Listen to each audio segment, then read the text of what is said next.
Okay. So, taking this function, we have zeros if and only if this factor is 0 or this factor is 0. Okay. So, x plus 4 is 0, x equals negative 4, and it turns out this isn't 0, and it's easy to check that. You can use the quadratic formula, you identify this as a quadratic function, and you got that b squared minus 4ac thing that you end up taking the square root of, right? When you use the quadratic formula. And you can easily see that b squared would be 4, c is 3, a is 1, 4 times 1 times 3 is 12. You're going to have 4 minus 12, and that's less than 0. Okay? It's negative, so you don't have a real number. So the square root is not a real number, so you don't have a solution. Okay?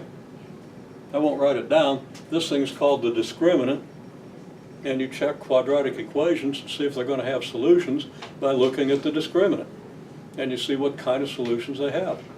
We'll talk more about that soon. Okay? But, you know, read your book. It's in there. Okay? Okay, well, that's what we have. Make sense? Okay, so what's that tell us? It tells us our x-axis is split at negative 4, and that's all. That's the only value at which the function can change sign, right? So on this side,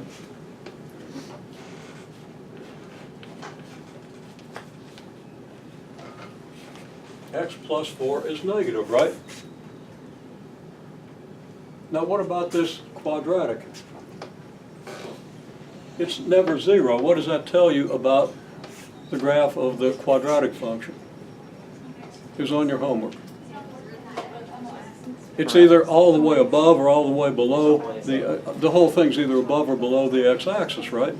Because it doesn't have any zeros. It can't get through the x-axis. It can't cross the x-axis. It's either got to be above or below. Is it above or is it below? Well, if x is 0, you get 3, right? That puts it above. You don't even have to worry about where the vertex is, although, of course, you need to know how to do that, and you do. People are doing okay with that. Okay? Make sense? So,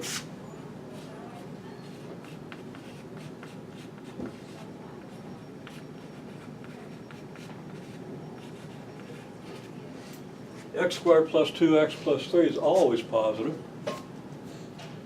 Okay, related to this and what we just said.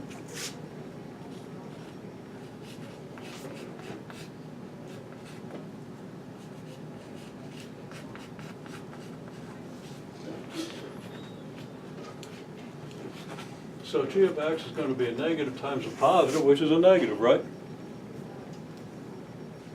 Okay. To the right,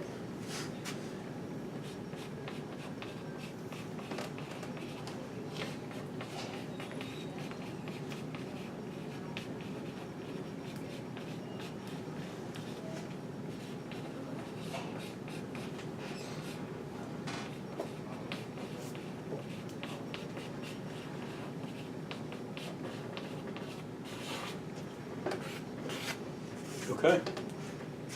So I just wrote it out. I didn't say it, but see what I did. This is positive, this is positive. You multiply two positives, you get a positive. So the graph looks like what? Well, it turns out that the graph looks like this. I won't go through the details of why it flattens out the way it does, except that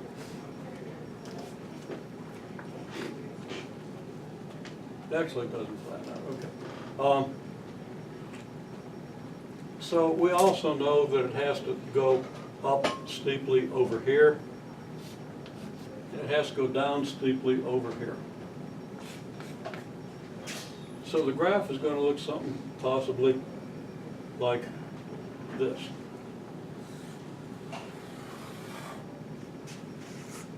Doesn't necessarily look exactly like that, but it's going to go through 0 here. Okay? And it's going to tend to flatten out somewhere. Okay? But you don't necessarily know where, and you don't necessarily know what the slope is as you go through this point, because that depends on this function.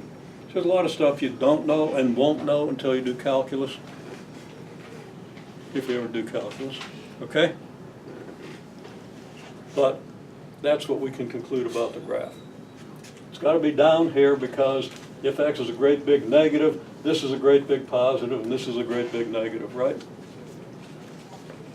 And you get a great big, huge, humongous, out of sight negative. And over here you get a big positive. Okay?